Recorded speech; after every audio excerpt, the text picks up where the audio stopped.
안녕하세요. 사랑하는 성도님, 영혼의 샘물, 은혜의 자리에 오심을 축복합니다. 생명의 주님이 우리와 함께 하십니다. 우리와 함께 하시는 주님을 찬양합니다. 기도합시다. 주님, 감사합니다. 오늘도 복된 새날을 주셔서 주님의 은혜 안에 소망의 하루를 살아갑니다. 주님, 오늘도 말씀으로 다가오신 주님, 주님의 그 음성에 귀를 기울이며 주님의 그 마음을 저희들이 알아갈 수 있도록 인도하여 주시옵소서. 저의 마음의 눈을 열어주시고 그 말씀으로 생각이 열리고 하나님의 거룩한 진리의 말씀으로 우리의 삶이 바로 세워지도록 오늘도 사랑과 은혜로 인도하여 주옵소서. 예수님 이름으로 기도합니다. 아멘. 오늘 말씀은 누가복음 10장 25절부터 42절입니다. 어떤 율법 교사가 일어나 예수를 시험하여 이르되 선생님, 내가 무엇을 하여야 영생을 얻으리이까? 예수께서 이르시되 율법에 무엇이라 기록되었으며 네가 어떻게 읽느냐? 대답하여 이르되 네 마음을 다하며 목숨을 다하며 힘을 다하며 뜻을 다하여 주 너의 하나님을 사랑하고 또한 내 이웃을 내 자신같이 사랑하라 하였나이다. 예수께서 이르시되 네 대답이 옳도다. 이를 행하라. 그러면 살리라 하시니 그 사람이 자기를 옳게 보이려고 예수께 여짜오되 그러면 내 이웃이 누구이니까? 예수께서 대답하여 이르시되 어떤 사람이 예루살렘에서 여리고로 내려가다가 강도를 만나매 강도들이 그 옷을 벗기고 때려 거의 죽은 것을 버리고 갔더라. 마침 한 제사장이 그 길로 내려가다가 그를 보고 피하여 지나가고 또 이와 같이 한 레위인도 그곳에 이르러 그를 보고 피하여 지나가되 어떤 사마리아 사람은 여행하는 중 거기 이르러 그를 보고 불쌍히 여겨 가까이 가서 기름과 포도주를 그 상처에 붓고 싸매고 자기의 짐승에 태워 주막으로 데리고 가서 돌보아주니라. 그 이튿날 그가 주막 주인에게 데나리온 2를 내어주며 이르되 이 사람을 돌보아주라. 비용이 더 들면 내가 돌아올 때에 갚으리라 하였으니 내 생각에는 이 세 사람 중에 누가 강도 만난 자의 이웃이 되겠느냐? 이르되 자비를 베푼 자니이다. 예수께서 이르시되 가서 너도 이와 같이 하라 하시니라. 그들이 길 갈 때에 예수께서 한 마을에 들어가시매 마르다라 이름하는 한 여자가 자기 집으로 영접하더라.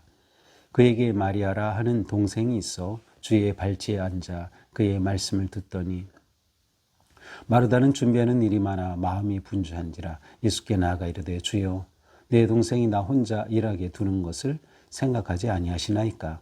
그를 명하사 나를 도와주라 하소서. 예수께서 대답하여 이르시되 마르다야 마르다야 네가 많은 일로 염려하고 근심하나 몇 가지만 하든지 혹은 한 가지만이라도 족하니라. 마리아는 이 좋은 편을 택하였으니 빼앗기지 아니하리라 하시니라. 아멘. 자, 오늘 말씀은 누가복음에서 가장 많이 알려진 또 누가복음의 가장 대표적인 그러한 말씀인 선한 사마리아 사람의 이야기 그리고 마르다와 마리아 이야기 이 두 스토리가 오늘 본문입니다. 선한 사마리아 사람 이거는 요즘 뭐 일반 그 보통 명사일 정도로 일반 사람들에게도 많이 알려진 그러한 이야기이죠. 그래서 교회 다니지 않아도 선한 사마리아 사람, 선한 사마리아인이라고 하는 것을 잘 알고 또 이렇게 사용하기도 합니다. 자, 이 선한 사마리아 사람의 이야기가 예수님 입에서 나오게 된 그러한 시작은 바로 한 율법 교사가 예수님을 찾아온 것으로부터 시작됩니다.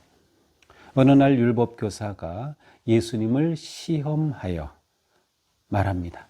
자, 이 사람의 의도 자체가 예수님을 시험하는 것이에요. 그러니까 정말 이 예수라고 하는 이 자가 정말 바른 그러한 교사인지 지도자인지 풍문의 사람들로부터 듣는 그러한 이야기가 정말인지 좀 자기가 테스트해 보겠다는 거죠.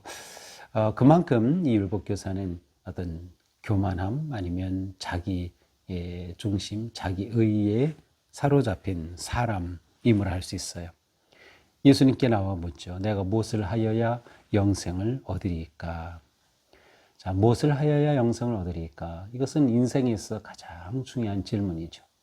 영생을 얻는다는 것에 대해 관심이 있다는 것은 이 율법 교사에게는 너무나도 중요한 문제였어요. 물론 이것은 예수님을 시험하러 온 것이기도 하였지만 아마도 자기의 가지고 있는 가장 큰 인생의 문제를 가지고 온 것으로도 볼 수 있겠습니다. 예수님께 무엇을 하여야 영생을 얻겠습니까? 예수님이 대답하시죠. 율법이 무엇이라 기록되었으며 네가 어떻게 읽느냐? 율법에는 뭐라고 되어 있느냐? 이 사람이 율법 교사이니까 율법에 대해서는 그야말로 훤히 뚫고 있죠. 대답하여 이르되 내 마음을 다하여 목숨을 다하며 힘을 다하며 뜻을 다하여 주 너의 하나님을 사랑하고 또한 내 이웃을 내 자신과 같이 사랑하라 하였나이다.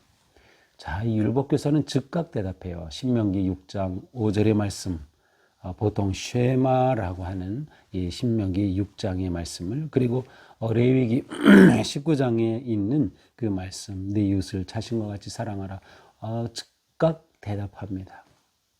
정답이죠. 그러니까 예수님이 말씀하셔요. 네 대답이 옳도다. 맞아. 그거지. 이를 행하라. 그러면 살리라. 근데 예수님의 말씀은 단순해요. 그래, 너 너무나도 잘 알고 있구나. 이대로 행하면 영생을 얻는 거야. 라고 말씀을 합니다. 그러자 이 사람이 자기를 옳게 보이려고, 자, 처음에는 시험하는 마음으로, 이번에는 자기를 옳게 보이려고 예수님께 묻습니다. 내 이웃이 누구니까? 내 이웃이 누구이니까? 자, 내 이웃을 내 자신과 같이 사랑하라. 이 말씀. 그렇다면 내 이웃이 누굽니까? 라고 묻는 거죠. 자, 근데 이렇게 물은 이유는 뭐예요? 옳게 보이려고. 자기가 옳다는 것을. 야, 이 율법교사 정말 대단한데 율법도 이렇게 정확히 알고 있고 하면서 예수님에게 좋은 인상을 주려는, 아니면 자기 의의를 드러내려는 그러한 물음이었어요. 그러니까 정말 이 말씀을 따라 순종하려는 질문이 아니었던 것이죠. 여기에도 또다시 그의 교만함이 묻어 있습니다. 이때 예수님이 한 이야기를 들려주시죠. 이것이 우리가 잘 아는 선한 사마리아 사람 이야기. 어떤 사람이 예루살렘에서 여리고로 내려가다가, 지형 자체도 예루살렘에서 여리고로 이렇게 내려가게 됐어요. 동북쪽으로 가지만 지형장으로 이렇게 내려가다가 강도를 만나게 되었어요. 강도를 만났으니 강도가 이 사람의 옷을 벗기고 다 때려 거의 죽을 지경이 되었어요. 옷을 벗긴다는 것은 이 당시에는 옷이 굉장히 중요한 재산이었어요. 그러니까 옷을 벗긴 것이죠. 그렇게 해서 이 사람은 그야말로 강도 만나서 거의 죽을 지경으로 방치되었습니다. 그런데 마침 한 제사장이 그 길을 가다가 이 강도 만난 사람을 본 겁니다. 그런데 그대로 피하고 지나갑니다. 레위 사람이 또 지나가는데 그를 보고서는 또 피하여 지나갑니다. 제사장, 레위인, 이것은 그 당시에 존경받는 종교 지도자들이었어요. 그런데 이들이 강도 만난 자를 보고 그냥 지나치는 겁니다. 이유는 있었겠죠. 그냥 마음에 그야말로 냉혹한 이 돌봄과 긍휼과 사랑이 없어서 지나간 건 아니었을 거예요. 그래서 제사장 레위인이 이렇게 지나간 것, 아마도 이 제사장이 여기를 지나갔다. 어쩌면 이 제사장은 자기의 일을 감당하기 위해 예루살렘 성전에 왔다가 일을 마치고 가는 것일 수 있겠죠. 그 당시 여리고에는 제사장들이 많이 거주하였다고 합니다. 또 모든 전국의 제사장들은 순서에 따라서 대략 1년에 2번 정도 성전에 와서 섬겨야 했어요. 그래서 이 제사장이 왔던 것이 아닌가. 또 레위 사람은 역시 종교적인 일을 위해 특별히 구별된 사람들, 이들은 율법을 너무나도 잘 알고 있겠죠. 그런데 율법에서는 피를 흘리고 있는 사람을 만진다는 것은 부정해지는 거예요. 아마도 그들에게 있어서는 이러한 율법들이 떠올랐는지 모릅니다. 그러나 사람이 죽게 된 것을 어떻게 보고 그냥 지나갑니까? 아마 이들은 그렇게 율법에 사로잡혀 있는 그 한계 속에 갇힌 그러한 사람, 율법의 매인자라고 볼 수 있을 것 같아요. 그들 자신으로서는 당당하고 당연하고 바른 결정이었다라고 생각했을 겁니다. 자, 그런데 그 다음에 사마리아 사람이 지나갑니다. 자, 사마리아 사람이라고 하면 그 당시에는 경멸의 표현입니다. 사마리아 사람들은 이스라엘 사람들이 아주 멸시하고 경멸하던 그런 사람들이었어요. 왜냐하면 유대인이 순수 혈통을 지키지 못한 사람들이었죠. 사실 그것은 그들의 문제는 아니었어요. 그것은 북이스라엘이 멸망하고 아수르가 다스릴 때 그 아수르는 혼혈 정책을 썼거든요. 그래서 사람들을 이곳으로 이주시켜서 살게 하고 그러다 보면 당연히 다른 이방 사람들과 또 섞여서 살면서 혼인하게 되고 그래 유대인의 그러한 정통의 피를 더럽히는 것이죠. 그러나 이것이 어찌 이들의 문제겠어요. 그러나 이들은 이렇게 유대인의 순수함을 지키지 못했다고 하여서 경멸의 대상이었고 유대인들은 사실은 사마리아 지역을 피해서 다니고 이 지역을 아주 멸시하는 그러한 사람, 사마리아 사람. 그런데 이 사마리아 사람이 여행하는 중에 여기 이르러서 이 사람을 보고 불쌍히 여긴 겁니다.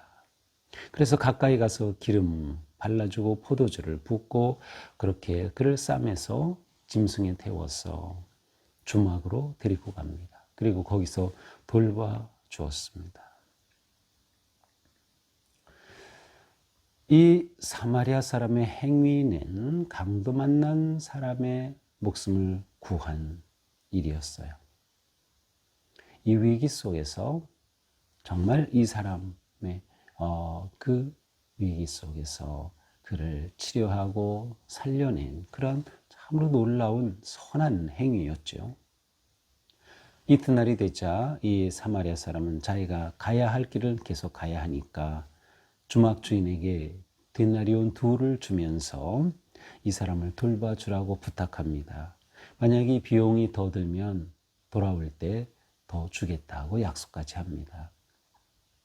그렇게 본다면 아마도 이 사마리아 사람은 이 주막을 아마 자주 들렸던 그러한 사람이었던 것 같기도 하고요. 어쨌든 이 사마리아 사람은 강도 만난 이 사람의 회복과 치유의 모든 것들을 보장해 주고 떠나게 된 거죠. 2 데나리온을 주었다. 어떤 학자는 그 당시에 1 데나리온은 일주일치 숙박비다라고 말하기도 하고요. 또 다른 학자는 그게 아니고 20일치 숙박비가 1 데나리온이다라고 보는 학자들도 있어요. 뭐 어쨌든 이 말은 이 강도 만난 사람이 충분히 회복되기까지 보장해 준다라는 것이죠. 바로 이렇게 2 데나리온을 주고서 이 강도 만난 사람을 부탁하고 떠났습니다. 자, 이 이야기를 하신 예수님은 율법 교사에게 묻습니다. 네 생각에는 이 3사람 중에 누가 강도 만난 자의 이웃이 되겠느냐? 누가 강도 만난 자의 이웃이 되겠느냐? 자, 제사장, 레위인, 사마리아 사람. 뭐 이거 당연히 정답은 분명하죠. 자비를 베푼 자입니다. 라고 대답합니다. 자, 자비를 베푼 자입니다. 자, 이 율법 교사는 아마도 사마리아 사람입니다. 라고 말하는 게 깨름칙했던 것 같아요. 사마리아 사람이라고 말하면 안 되나요? 그러나 그 입에조차 그 이름을 담기가 싫었던 거죠. 그래, 자비를 베푼 사람이라고 말합니다. 이렇게 대답함으로써 결국 사마리아 사람은 자비를 베푼 사람이라고 하는 등식을 만들어낸 셈이죠. 예수님이 대답하십니다. 너도 이와 같이 하라. 너도 이와 같이 하라. 예수님께서 율법교사가 찾아와 영생에 관해 물었을 때 예수님은 바로 이 선한 사마리아 사람의 이야기를 들려주셔서 생명의 삶, 영생의 삶이 무엇인가 하는 것을 보여주십니다. 너도 이와 같이 하라 라고 도전하시는 거죠. 자, 사마리아 사람은 그는 사마리아 사람이었기 때문에 유대인이 자신들을 어떻게 보는지 다 너무나도 잘 아는 사람이죠. 아마도 이 강도 만난 사람은 유대인이었을 것입니다.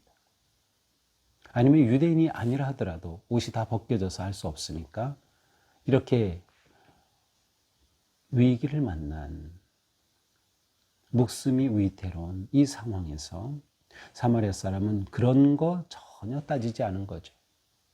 심지어 제사장들, 레위인이 조차 따졌을 그러한 거 아무것도 따지지 않아요. 그는 강도 만난 자를 어떻게든 살리고 싶었던 거죠. 생명이 그에겐 너무나도 소중했던 거예요. 결국 사마리아 사람은 이 모든 것들을 뛰어넘은 겁니다. 그 당시의 문화, 그 당시의 인종차별, 그 당시의 상황, 이 모든 거 다 뛰어넘은 거예요. 괜히 내가 이 사람 도와줬다 또 불이익을 당하면 어떡할까, 막 이 모든 것들, 떠올릴 수 있는 그런 모든 것들을 다 뛰어넘은 것이죠. 그렇게 하여 이 강도 만난 자의 진정한 이웃이 되어 준 것입니다. 진정한 사랑의 삶, 그것이 영생의 삶과 연결이 되는 거예요. 예수님은 영생의 삶이라고 하는 것이 단지 영원히 사는, 아니면 죽음 이후에도 계속되는 그러한 것에 초점이 아니라 진정한 영생의 삶은, 영원한 생명의 삶은 바로 지금 삶의 자리에서 생명을 존중하며 생명을 귀하게 여기며 또한 사랑을, 긍휼을 베풀어 생명을 구하는 삶, 그 삶 자체가 곧 영생의 삶이 되는 것임을 가르쳐 주시는 것이었죠. 자, 이후에 나오는 두 번째 이야기는 마르다와 마리아 이야기입니다. 자, 예수님이 한 마을에 들어가셨는데 거기는 마르다라고 하는 그러한 자매의 집이었어요. 마르다에게는 마리아라고 하는 그런 자매가 있었고요. 바로 그 집에 들어가셔서 예수님이 쉬게 됩니다. 그러니까 예수님이 들어오시니 얼마나 좋아요. 그래서 이 마리아라고 하는 동생은 예수님이 오시자 예수님의 발치에 앉아, 발 아래에 앉아서 말씀을 듣기 시작하는 거예요. 예수님이 방문하셨고 예수님이 그곳에서 말씀하시자 마리아는 예수님의 발치에 앉았다. 이 발치에 있다는 것은 순종의 모습, 경청의 모습, 제자의 모습인 것이죠. 그런데 언니였던 마르다는 예수님이 오셨으니 대접을 해드려야죠. 식사를 잘 준비하고 있어요. 그래서 이것저것 준비하는 일이 많아서, 그래서 준비라는 것은 이제 봉사라는 단어로도 똑같은 단어인데 여러 가지 주님을 섬겨야 될 그런 일이 많아서 마음이 분주해졌어요. 이것저것 준비하고 예수님을 잘 대접해야 되는데, 그런데 보니 동생은 저렇게 예수님 발치에 앉아서 그냥 예수님 말씀만 듣고 있으니 말이죠. 이게 어떡합니까? 그래서 예수님께 말합니다. 그를 명하사 나를 도와주라 하소서.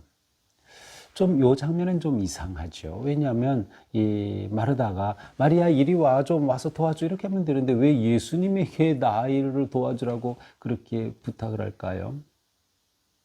아마도 마르다는 자기가 예수님을 위해 지금 이렇게 봉사하고 섬기고 있는 것을 예수님이 알아주기를 원하지 않았을까 하는 생각을 해봅니다. 나는 이렇게 주님을 위해 섬기고 있는데 내 동생은 저렇게 가만히 있으니 예수님이 이걸 좀 알아보시면 좋겠다라는 생각을 한 것이 아닐까요? 그런데 예수님이 이렇게 대답하셔요. 마르다야, 마르다야, 네가 많은 일로 염려하고 근심하나. 두 번이나 이름을 부르시는 것은 그만큼 마르다를 사랑하시는 주님의 마음의 표현이죠. 마르다야, 마르다야. 네가 많은 일로 염려하고 근심하나. 여기서 많은 일이라고 된 것은 아무것도 아닌 일. 어떻게 보면 본질을 벗어난 일. 뭐 그러한 의미가 있어요.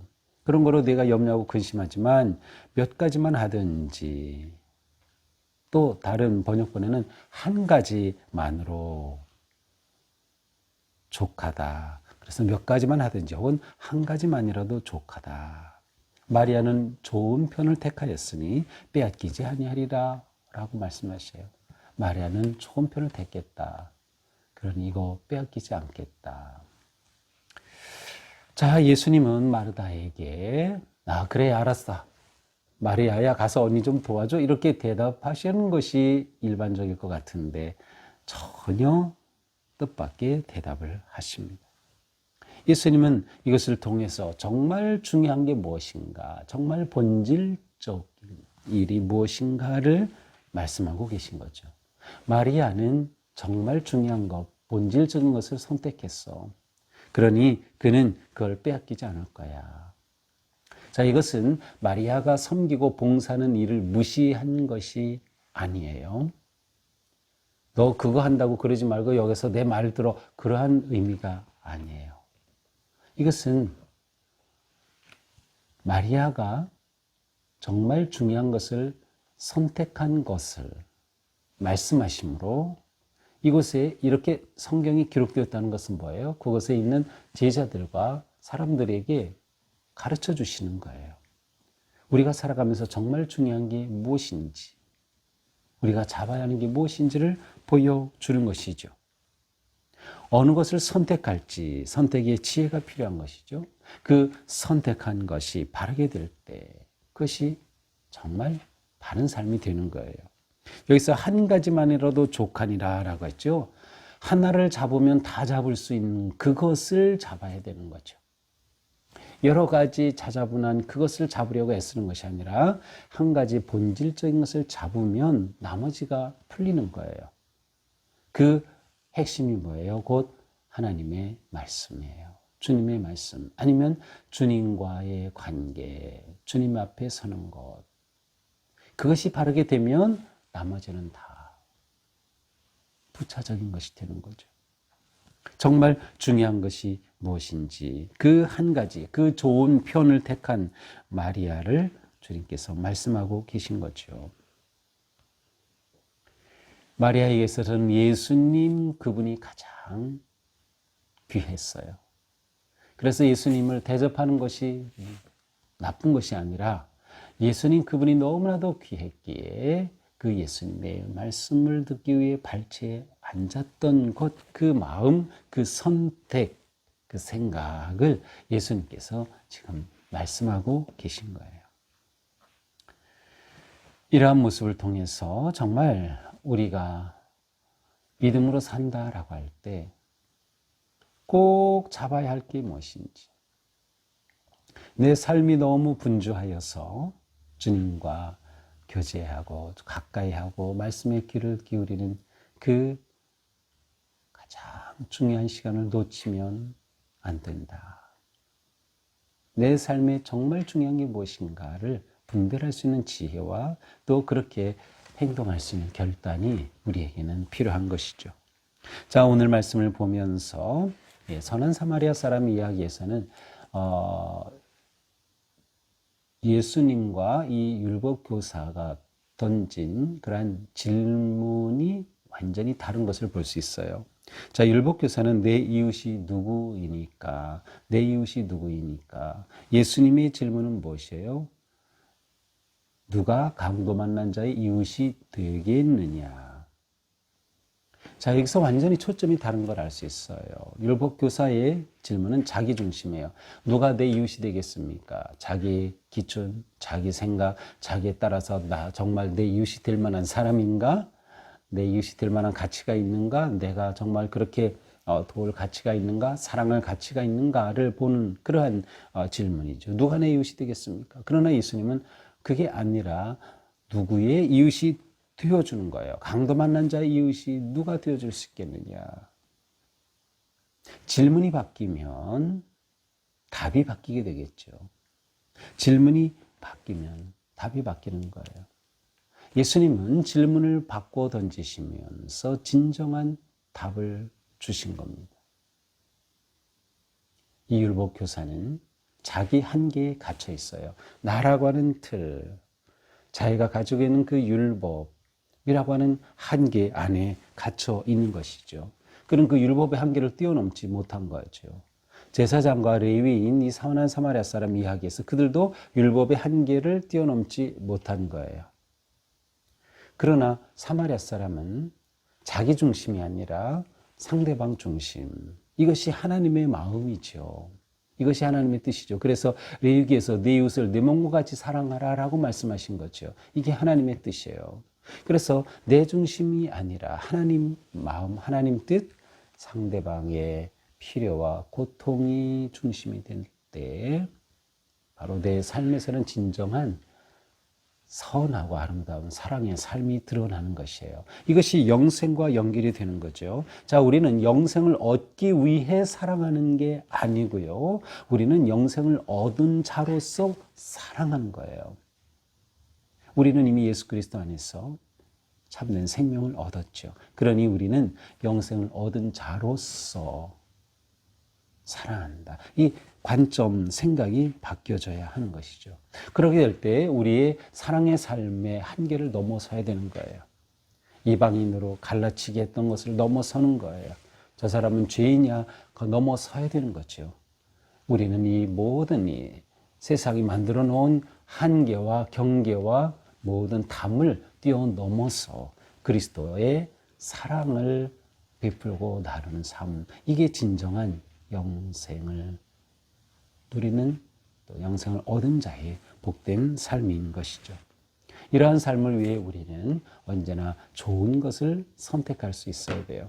마리아가 좋은 것을 택하였어요. 그것을 뺏기지 아니할 것이다. 우리가 정말 중요한 것, 본질적인 것, 좋은 것 선택해야 되겠죠. 무엇이겠어요? 바로 주님과 함께 하는 것, 주님 앞에 서는 것, 주님의 말씀을 잡는 것, 좋은 것을 선택하는 거죠. 우리가 매일 말씀 묵상을 듣고 또 참여하고 은혜를 나눌 때 이 시간이 우리의 삶에 가장 중요한 좋은 시간이 되어야 되는 거예요. 이 좋은 것을 선택하면 우리가 하루를 살아갈 때 말씀의 인도와 은혜를 따라서 살아가게 되는 것이죠. 우리가 이것을 매일매일 훈련하는 것이고 또 살아가는 그러한 방식이 되는 겁니다. 오늘 하루 우리의 삶이 정말 종교인이 아니라 진정한 신앙인으로서 구원받은 자로 영생의 삶을 사랑하며 살아가는 그런 복된 하루가 될 수 있기를 축복합니다. 기도합시다. 주님, 우리는 너무나도 쉽게 자신의 한계와 틀에 갇혀 살아갑니다. 모든 것을 내 기준으로, 내 중심으로 생각하고 판단하고 행동합니다. 그러나 오늘 말씀을 통해 우리의 생각이 바뀌고 우리의 질문이 바뀌고 우리의 관점이 바뀌어져야 함을 깨닫습니다. 오직 말씀 중심으로 예수님의 사랑의 마음으로 하나님의 뜻으로 우리의 삶이 재구성이 되어서 살아가는 순간순간 지혜롭게 분별하고 판단하며 진정한 사랑의 삶을 살아갈 수 있도록 이 세상이 만들어 놓은 모든 한계와 구별과 차별과 높이 쌓은 담을 허물어 넘어서는 경계를 넘어서는 그리하여 사랑으로 모든 것들을 하나로 묶어낼 수 있는 진정한 주님의 자녀들로 삼아 주시옵소서. 예수님 이름으로 기도합니다. 아멘. 네, 오늘도 주님 은혜로 우리 삶이 이렇게 바르고 거룩한 영생의 삶 되기를 축복합니다. 사랑합니다.